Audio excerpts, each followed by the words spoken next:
nous allons expliquer ce que signifie un réactif limitant et un réactif en excès dans une réaction.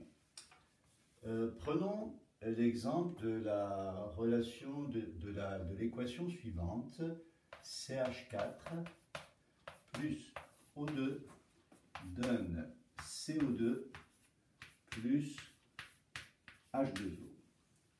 On équilibre cette équation en mettant ici un 2 et un 2. Bon, elle est équilibrée.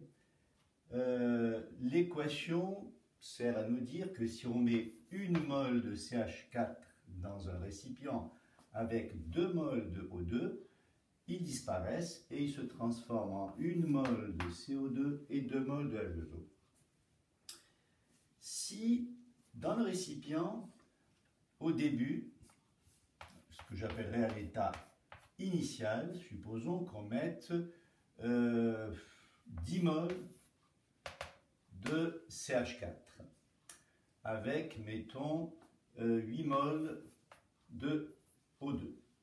Donc, à l'état initial, il n'y a pas encore de CO2 et de H2O formés, on va mettre 0 et 0.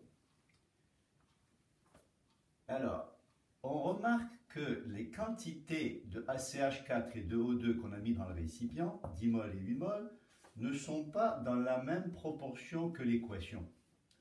Ce qui veut dire que les deux ne vont pas, les 10 moles et les 8 moles ne vont pas disparaître complètement pour former du CO2 et du H2O. Alors, lequel va disparaître complètement des deux? On va essayer celui-là. On va voir, est-ce que les 10 moles peuvent disparaître complètement? D'après l'équation, pour que une mole disparaisse complètement, elle a besoin de 2 moles de O2. Donc, si on a 10 moles, si on veut qu'ils disparaissent complètement, on aurait besoin de 20 moles de O2. Or, il n'y en a pas suffisamment. Donc, c'est sûr que les 10 moles ne peuvent pas disparaître complètement. Par conséquent, c'est les 8 moles qui vont pouvoir disparaître complètement. Voilà. À l'état final de la réaction, on aura 0 mol de O2. Vérifions. Pour que 2 moles de O2 disparaissent complètement, il faudrait qu'il y ait une mole, seulement la moitié de ça. Donc, si on veut que 8 moles disparaissent complètement, il nous faut la moitié de ces 8 moles, c'est-à-dire 4 moles. Est-ce qu'on a 4 moles dans le récipient? Oui, on a suite 4 moles et même plus. Il y en a même en excès. Voilà. Alors, on dira que ce réactif va être en excès et que ce réactif va disparaître complètement. Puisque celui-là, le CH4, ne disparaît pas complètement, c'est à cause de lui, parce qu'il n'y a pas assez de ça. Donc c'est lui qui limite le fait que celui-là puisse réagir complètement. Alors ce réactif O2, on l'appelle le réactif limitant. Et ce réactif CH4, on l'appelle le réactif qui est en excès. Voilà. Alors, à quoi ça sert de savoir lequel est le réactif limitant et le réactif en excès? C'est pour savoir sur lequel des deux on va se baser pour trouver combien il se formera de CO2 et de H2O. C'est bien évident que c'est sur le réactif limitant qu'on va se baser.